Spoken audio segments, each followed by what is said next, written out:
Penduduk Cianjur pindah agama menjadi Kristen. Hal itu tertuang dalam 6 November 2017. Di daerah Ciranjang Cianjur, Desa Penyawangan sekarang, hampir 100% penduduknya pindah agama menjadi Kristen.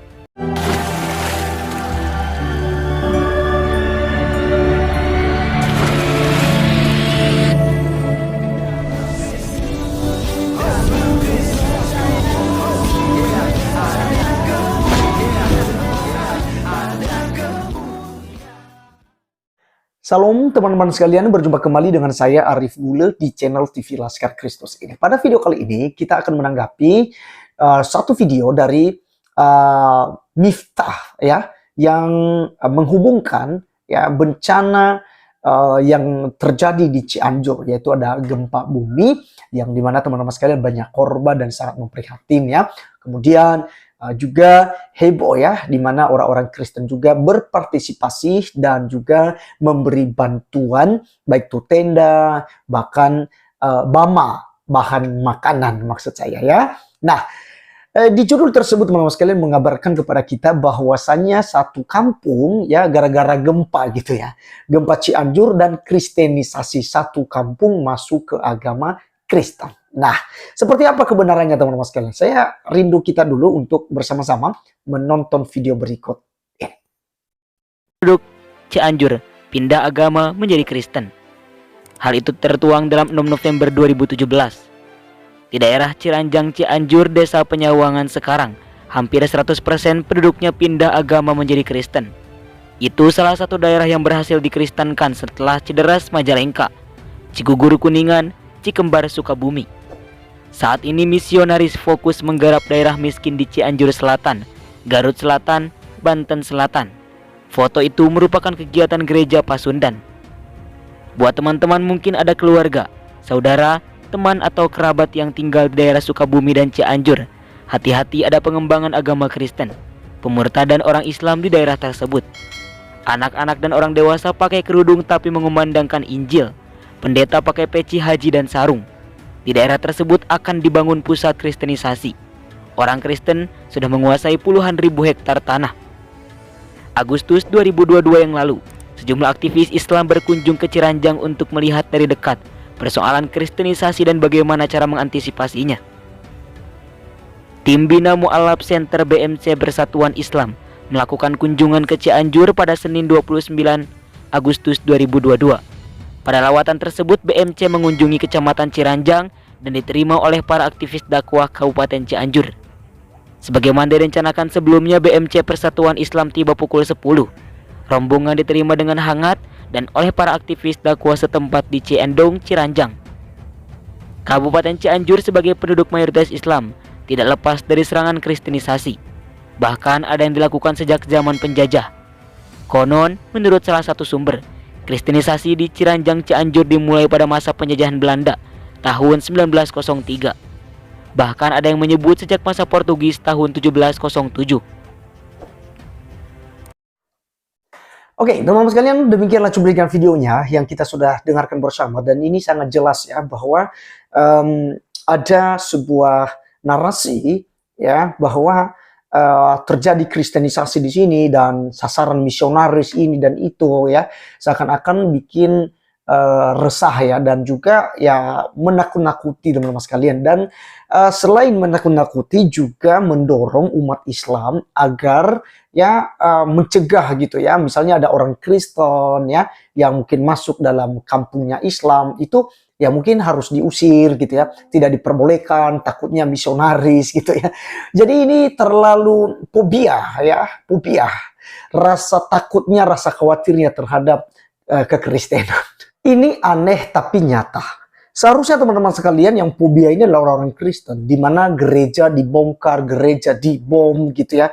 Kemudian orang-orang Kristen, para penginjil itu diancam gitu ya. Kemudian teman-teman, kalau kita melihat juga ya ada demo sana sini gitu ya, tolak kekristenan, tidak boleh berdiri gereja, tidak boleh ada ibadah Kristen di sana sini. Seharusnya yang fobia adalah orang-orang Kristen. Justru ini sebaliknya, kaum mayoritas itu beragama Islam, ini mereka fobia terhadap orang Kristen. Memang tidak semua, tetapi dalam hal ini Ya, ini kan mereka membawa kelompok tertentu ya. Contoh seperti Ormas Garis kemarin ya yang menolak bantuan. Akhirnya kan menderita tuh. Bupatinya akhirnya bilang, "Oh, kami menerima bantuan dari mana saja ya," kan gitu. Ya, itu hanya ormas saja, itu hanya oknum gitu. Ya, jadi dalam hal ini adalah narasi-narasi yang selama ini dibangun gitu loh. Itu yang menyebabkan akhirnya tidak ada persatuan antara umat beragama. Nah, contoh seperti di video di channel Miftah ini ya.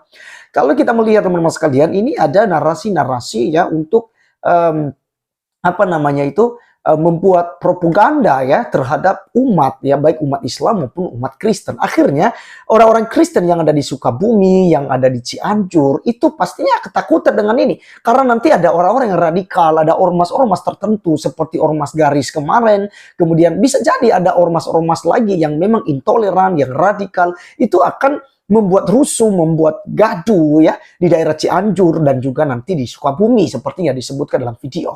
Nah, teman-teman sekalian, itu sangat fitnah sekali jika para misionaris itu berfokus kepada daerah-daerah miskin di bagian selatan yang ada di Cianjur gitu ya.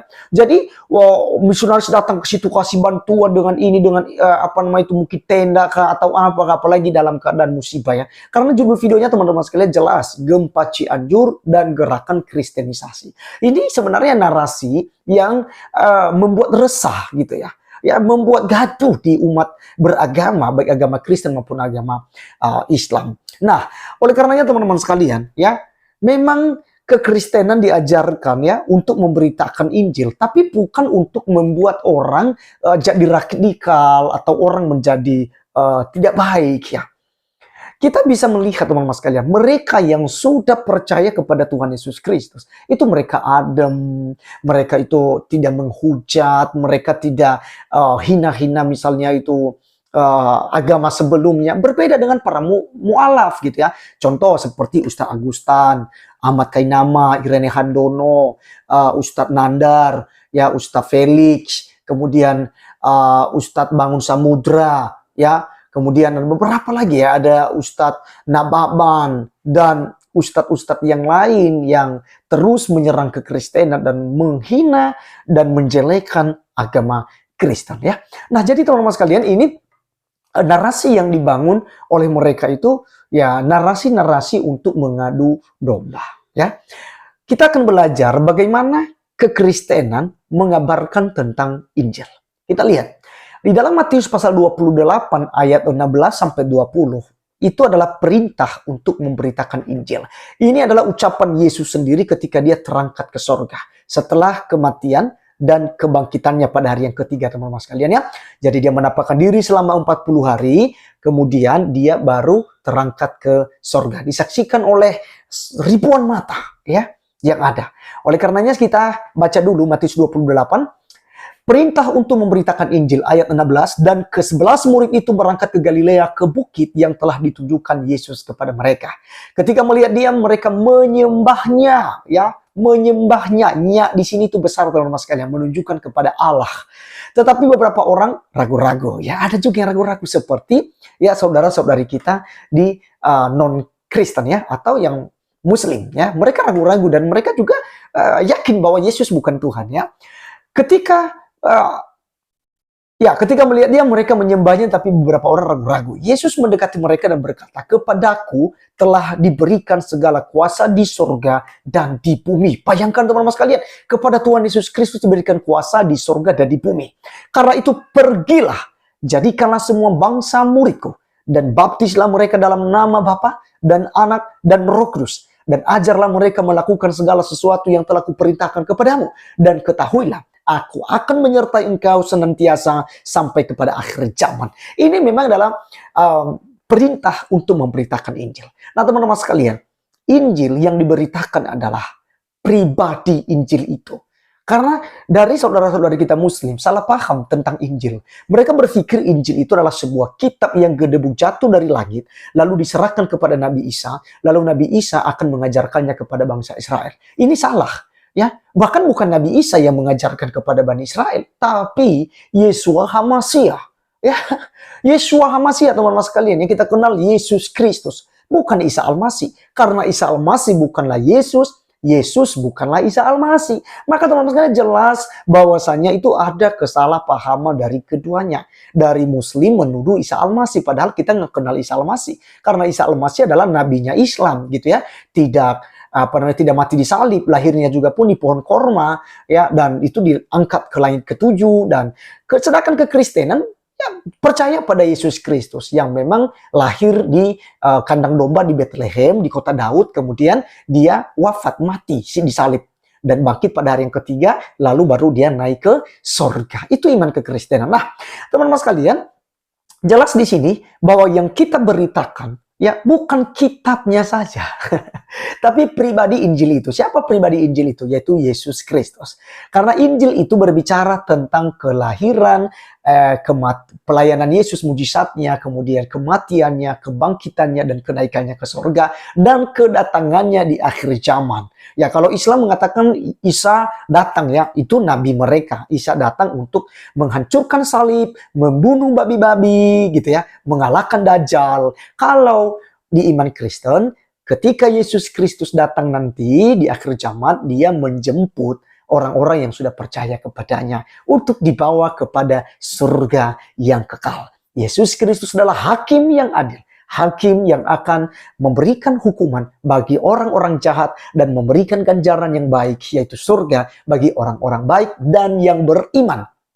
Baik belum tentu beriman kepada Tuhan Yesus Kristus. Yang diselamatkan adalah hanya yang beriman, yang mengakuinya sebagai Tuhan dan Juru Selamat pribadi. Oleh karenanya teman-teman sekalian, percayalah kepada ucapan Yesus Kristus yang berasal dari sorga ini. Karena hanya satu manusia yang berasal dari sorga, yaitu Yesus Kristus. Ya, dan dia tahu jalan ke sorga karena memang tempatnya ada di sorga. Yesus katakan, akulah jalan, kebenaran, dan hidup. Tidak ada seorang pun yang datang kepada Bapa kalau tidak melalui aku. Jadi, percayalah pada Yesus Kristus dan Anda mau masuk surga lewat jalan yang benar, yaitu Tuhan Yesus. Adonai Yeshua HaMashiach. Terima kasih teman-teman sekalian. Kiranya video kali ini boleh memberkati kita, dan sampai ketemu di video berikutnya. Tuhan Yesus memberkati. Salam.